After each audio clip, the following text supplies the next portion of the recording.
Yeah, this is, I divided this entire session of today's into three small sessions of 1.5 hours each. Then the first session will be on robotics. Next, the second session will be on actuators, and the third session will be on sensors. Next screen, please. Next screen, please.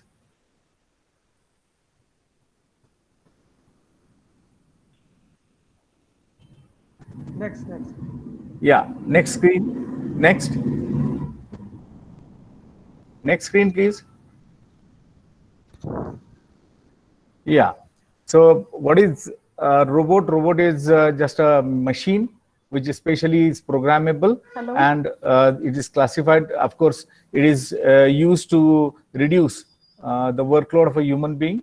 It is divided into two segments, like one is semi-automatic and one is fully automatic. Semi-automatic may be driven partly manually or fully manually, and fully automatic has its own decision-making electronic circuit also, depending upon different sensors, different tasks to work and on. Next slide, please. Next slide, please.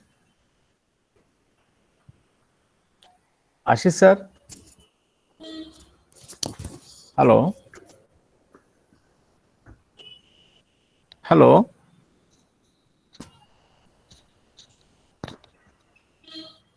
Yeah, next slide, please. Yeah, thank you. Robots are classified into three categories. One category is a stationary robot. The second category is moving robot, and the third category is a flying robot. Stationary robot is normally pick and place robot. Moving robots are supposed to move on a land, and flying robots are supposed to fly in sky. Stationary robots, we have a pick and place robot. This is the first type of robot which I have designed in 1994, used for medical field, and that medical field was something to take out surgical instruments from a sterilization chamber, because gas sterilization was used, and the sterilization gas is toxic and it is also harmful to skins, and therefore some robot was implemented to just take out and place the surgical instruments inside the sterilization chamber. Of course, my figure doesn't resemble with what I have designed, but it is similar. My figures are similar to the plan, but they are not the same which I have designed. I'm basically from electronics and drivers field, so I'm not going to talk more on mechanical design, because how equilibrium is attended and so on. So I'm not going to deal into that segment of robot design, but I'm going to deal with, moreover, with the control system, control part of this particular robot. Now, this particular robot has 4 motors. One motor is at this particular point, which you are getting, maybe you are getting my cursor, that is the DC motor 1, which is used to close and open the jaw. One motor, DC motor, which is DCM2, is used to move the forearm, and then one motor, AC motor, is used to move the lower arm, whereas one AC motor is used to move the base. Now, the base can be rotated through 270 degrees to right or left by AC motor. Then this first segment of the arm can be moved by another AC motor. These AC motors are either synchronous AC motors, because they need to be bidirectional, and then the third DCM2 is a DC motor, which is again a bidirectional motor which turns the arm, and a DC motor, which is SM1, is also a bidirectional DC motor which is going to open and close the arm. These actuators are known as electrical actuators. Actuators can be pneumatic, actuators can be hydraulic, but I have used mostly electrical and motor type actuators.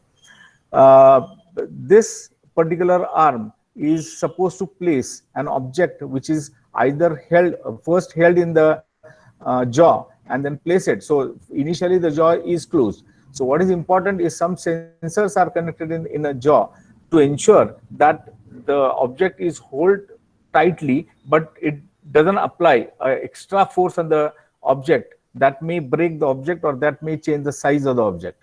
So some sensors are required to be attached at the tip of the jaw, wherein you will get, or the robot will get a feel that the object is already within the jaw and is also tightly held. The arm rotates in clockwise and anti-clockwise direction to tilt the orientation of the jaw, because if you want to pick up an object like spoon, and if you want to pick up like an object like a flask, then the orientation of the jaw has to be different, and that can be arranged by the first arm, and the lower arm is meant to move the jaw in the entire assembly in one or the other direction. So there are different motors which are used, and thanks to the doctor and the hospital, they used my robot since 1994 to 2008, and within this period, a lot of modifications were carried on. Like first, it was just simple task executing, then we added some few tasks, then we added some selectable tasks by adding some keyboard, then to select the task we added some display like LCD display, then we interfaced a voice caller to it, and then it started accepting voice commands, and then based on voice it used to select the operation to be carried out. So development was on till the project was live, that is till 2008. So 94 to 2008, around 14 years, the robot served the doctor for the hospital also for taking equipments in and out from a sterilization chamber.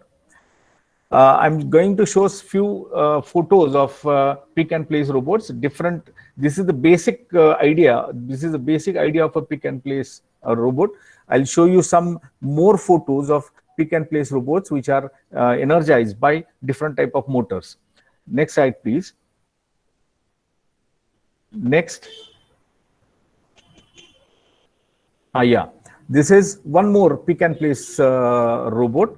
M1 is again a motor, M2 is again a motor, then there is an M3 and M4, again motors. These M3 and M4 are DC motors, whereas M1 and M2 are stepper motors. M1 is used to move the first segment of the arm, M2 is used to move second segment of the arm, M3 is used to move the jaw up and down, whereas M4 is used to open and close the jaw. So these are the different motors which are being implemented. Two motors here are stepper motors, M1 and M2, whereas M3 and M4 are DC motors which are used to, of course, to ensure again the limitations of the jaw. You have pressure sensors, you have proximity sensors placed to select a proper object and to ensure that the object is held tight, but is not, extra force is not applied on the object, so that object may be damaged. Next slide. Next slide, Jadhav sir. I'm not able to display on my own.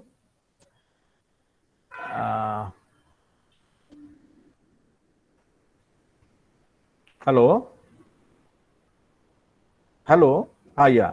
This is again one more photo of a pick and place robot.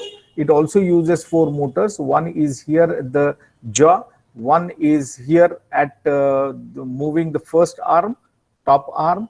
One is here to move the vertical arm, and one is here at the bottom to move its direction. So it's a similar, more sophisticated robot which may be available with as good aesthetic, may be available in the market. I don't know, but I got this photo from net, and just posted key, but actually it uses four different type of motors, and it is again a pick and place robot. So the stationary, basically these are stationary robots because they don't move from their base. The best example of semi-automatic robot, which is again a pick and place, is your JCB machine, earth mover, because it is being held firm on the earth, and then the jaw, which uses an hydraulic and pneumatic actuators and move, then execute some pick and place operation. So best and the largest size pick and place robot which is currently used is nothing but a earth mover or a JCB type of a machine. Next slide, please. Yeah, this is another pick and place type of a robot, but using pneumatic actuators. In pneumatic actuators, air pressure is air pressure is being used as which is converted into equivalent motion in pneumatic pick and place type of a robot. The next slide will show you some hydraulic pick and place robot. Next, please. Next slide, please.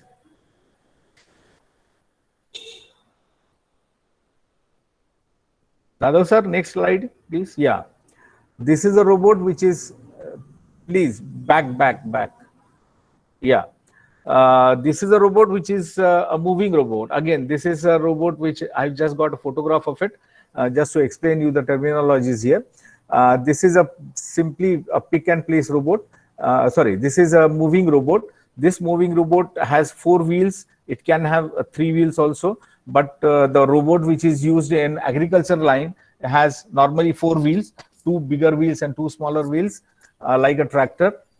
These wheels are used to move the robot on the surface, ground surface.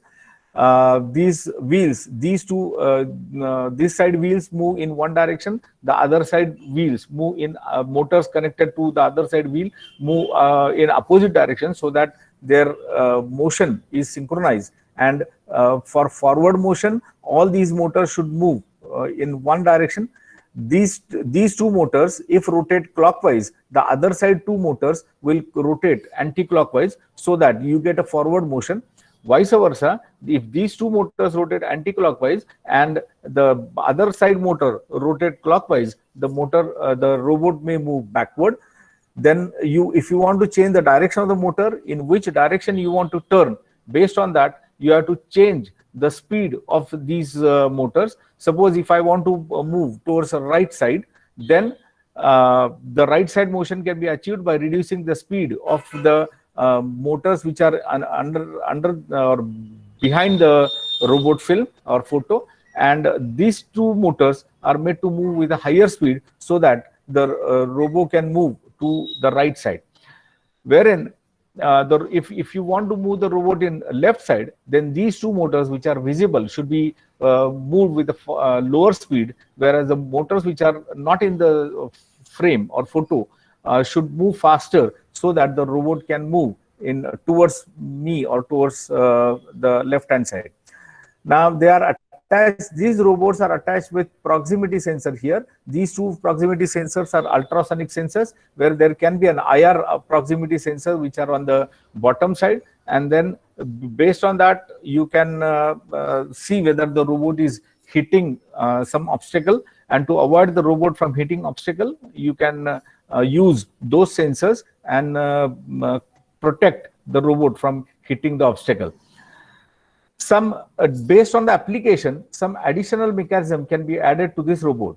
Say for example, if you have a robot which is used in farms, then if you want to drop seeds, then there must be an hopper. The hopper must vibrate, then must drop some seeds. Then you must have an open and closed wall to the hopper, so that the seeds can be dropped down.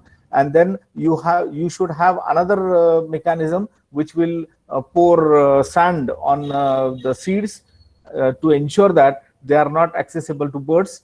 So all that mechanism has to be added additionally. So you require additional control system. If this is a moving robot, you cannot use mostly AC motor to it because it's continuously changing its position. So normally DC power packs are used. So these DC power packs should be of enough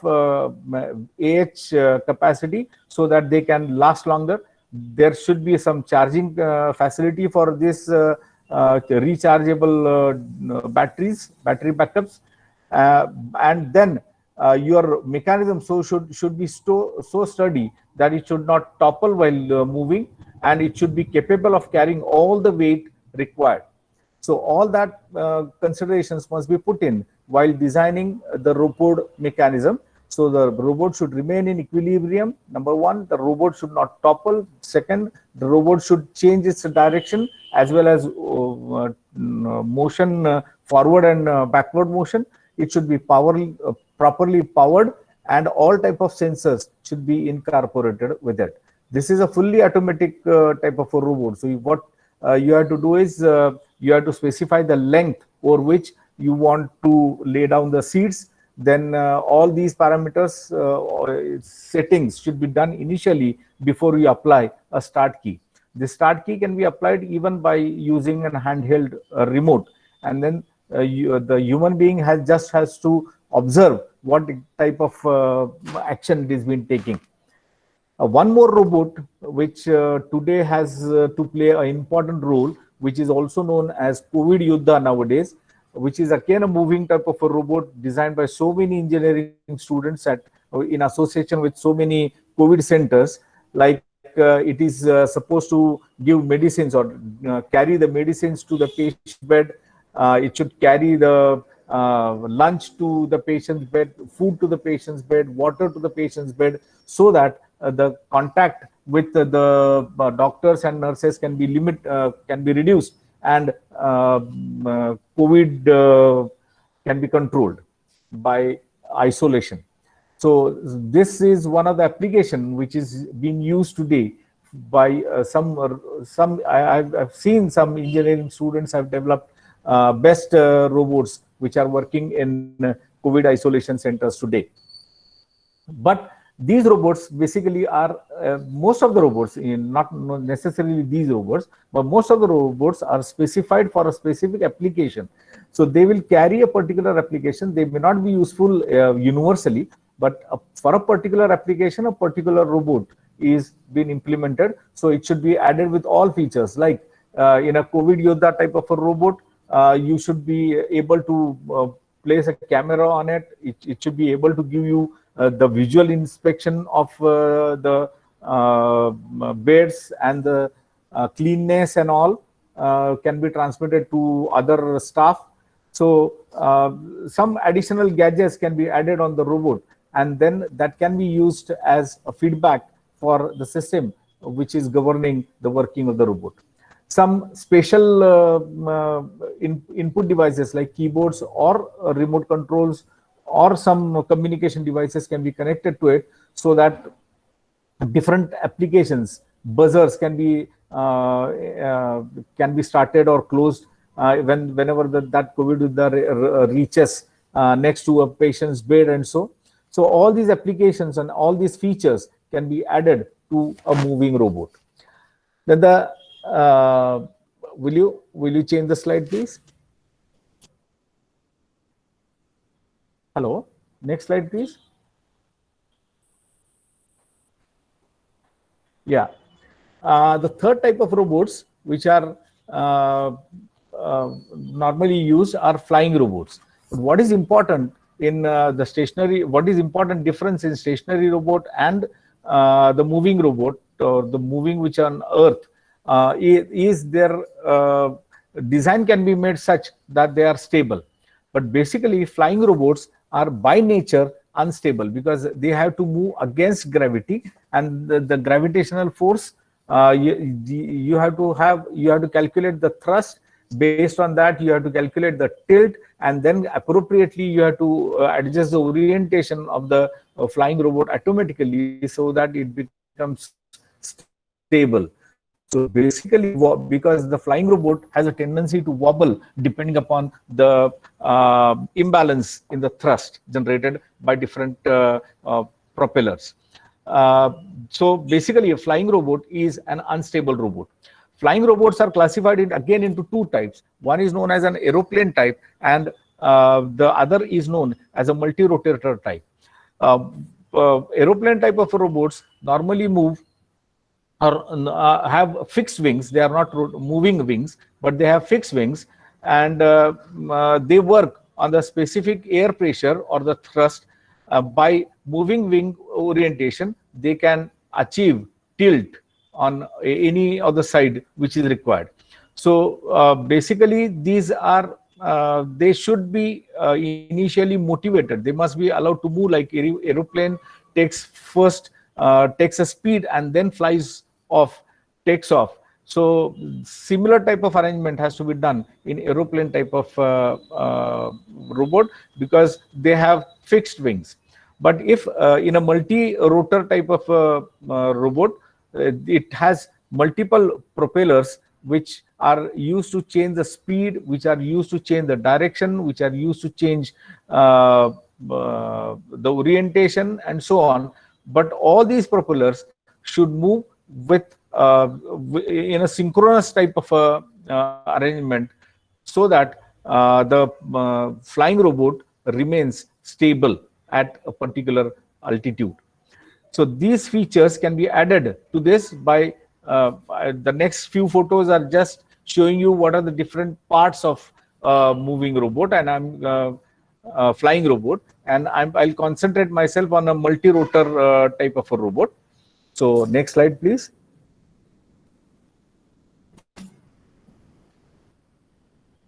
Jadhav sir has left the meeting, so hello. Yeah, thank you. Thank you.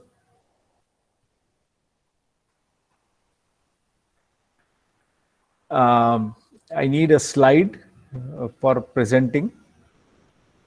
Yeah, thank you.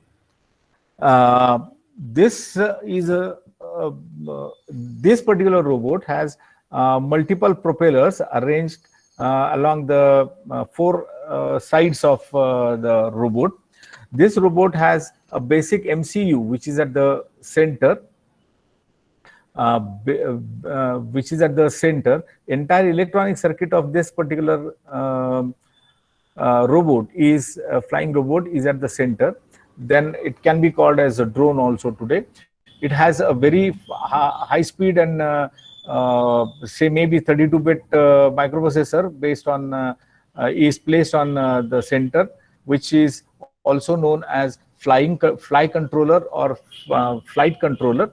Then you have different type of sensors which are placed, like you have a gyroscope, gyro sensor, you have an accelerometer, you may have a magnetometer placed on this. So these particular robots are well equipped with high quality sensors, and in the last session we'll discuss with sensors and their interfacing circuits. But a lot of sensors are involved into it. Lot of high data processors or high speed data processors are involved in it. Then all these four propellers on four sides control the direction with their speed control. Basically they are BLDC motors which drive the propeller. So again, in next actuator section we'll study the BLDC motor and their driver circuits and the conditions that we need to apply to control the speed of a BLDC motor and all. But these BLDC motors are made to move, and they will move the propeller, and that will generate a thrust, and that thrust will lift the flying robot. Then this requires a battery backup because depending upon your flight time, your flying area, your friction air pressures against which you have to fly, all that will decide on the time of flight will be decided by the battery backup time. These robots are controlled by a remote control, which is on the which are in the hands of the pilot on the station office. These robots have different body constructions, like these bodies should be lightweight but sturdy enough. So normally a carbon or fiber material. Carbon fiber material is used to construct the arms of the body, and it should be capable of carrying the weight. Some cameras may also be fitted on this. There were robots which were not included with flying robots, which were not included with camera, but nowadays high definition camera in very small size are available. So those cameras can be fitted to have a larger view of the scenario. One of my students in Sangli has developed this type of robots, and we have used those robots when there was a flood situation last year in Sangli. So all that aerial survey was carried out by a locally generated drone, and all those recordings are available with police department even today. So next slide. I'm just showing you a few slides of and few features of different type of flying robots. Now this is an also known as an unmanned. In fact, drone has a better name as unmanned aerial vehicle.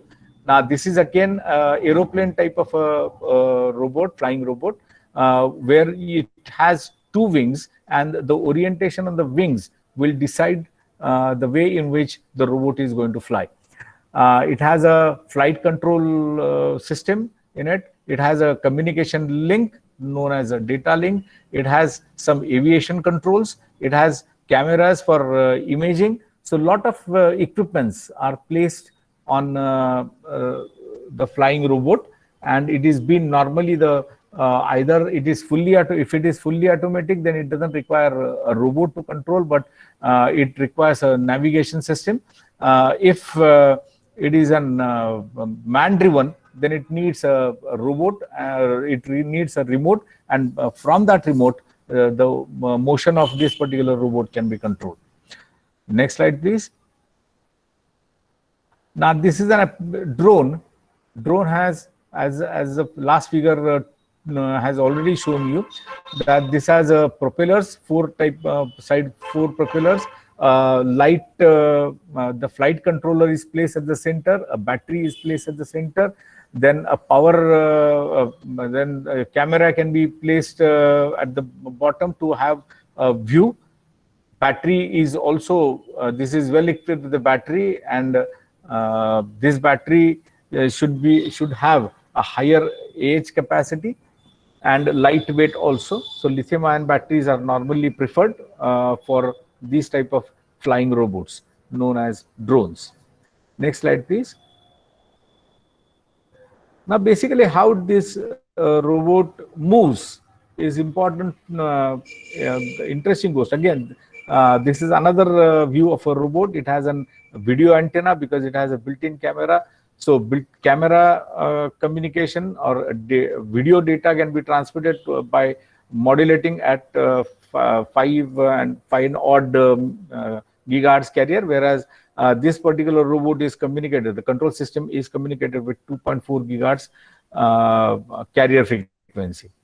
Then it has all those, like it has motors, it has propellers, it has camera fitted right at the front, it has a flight control electronic circuit, it has an electronic speed control system for different motors. Every motor will have its own control system, speed control system, so that by changing the speed in synchronization with the speed of other propellers or other motors, we can change the orientation of this flying drone at our desired direction. So next slide. Next slide, please. Yeah, this particular figure I have pasted only because it's shown some open robot, under development robot, which has connections with motors, connections with the master board, which is a flight controller. Flight controller is a high-speed device, a high-speed microcontroller, which has capacities to communicate with all other assemblies, sub-assemblies with sensors. Normally, all the sensors are MEMS type or MEMS developed. These sensors you will discuss in the days to come, because there is a topic like MEMS.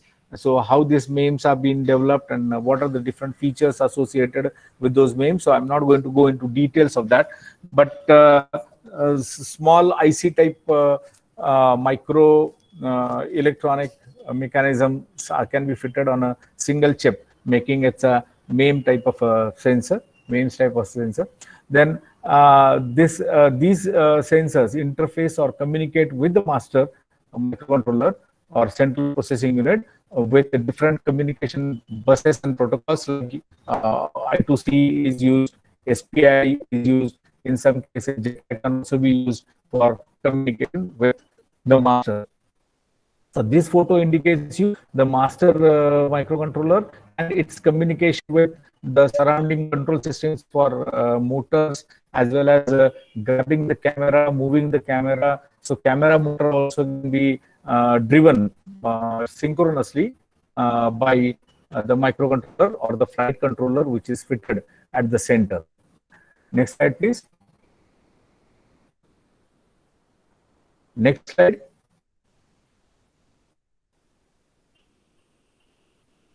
Hello, sir. Next slide, please.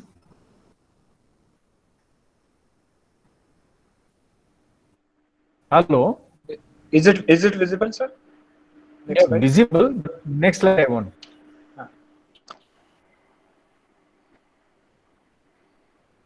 Move to This next one? slide. No, next puppet. What is being displayed is a drone controller, flight controller slide. So I want the next slide.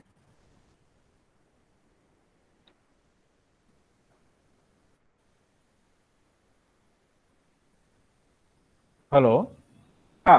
Which slide is visible to you right now?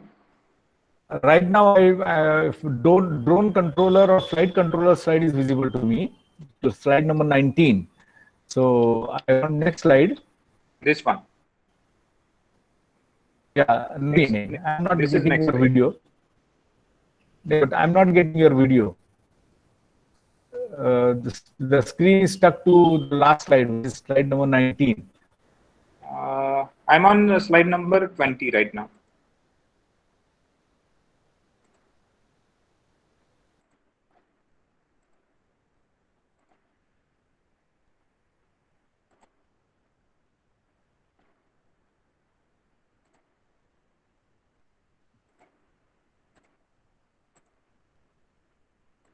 Now is it visible?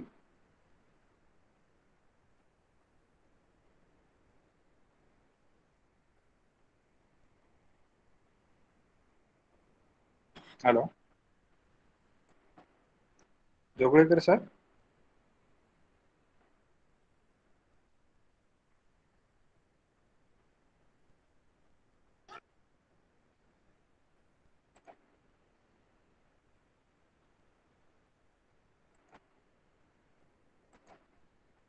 Jogrekar sir, you are not audible. Please unmute yourself. Please present the slide. Slide is not visible right now. Check it once again. Yeah, now I'm getting. Yeah, presentation by Ashish Yadav is what I'm seeing. I'm not able to get the slide. Slide number 20. 20, yeah, I want slide number 20. It is there. It is visible. Is it visible Yes, to sir. all of you? Yes, sir. Yes, sir. Slide number 20 is visible, sir. But it is not visible to me. So, Sir, You please. need to pin on my screen, sir. Yes, sir. okay. What I'll do is I'll go by my.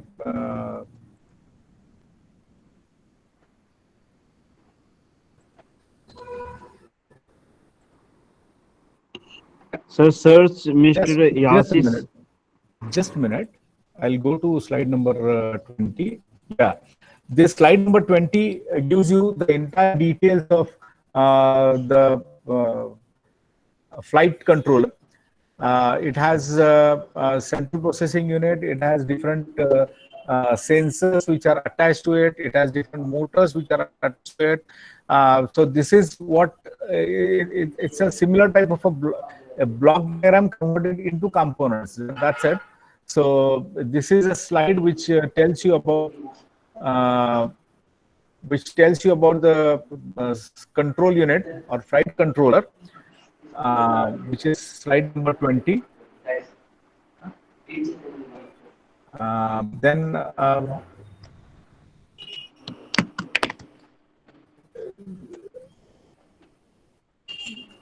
Then slide. Basically, drone has several parts to fly through air smoothly. And this is actually done by what is known as a flight controller. This is one of the vital component of the drone design. Then a lot of options are available in the market. If you really want, DJI is the best flight controller manufacturer in the world. These flight controllers are for drone are also available in India now. Different sources are there, but actually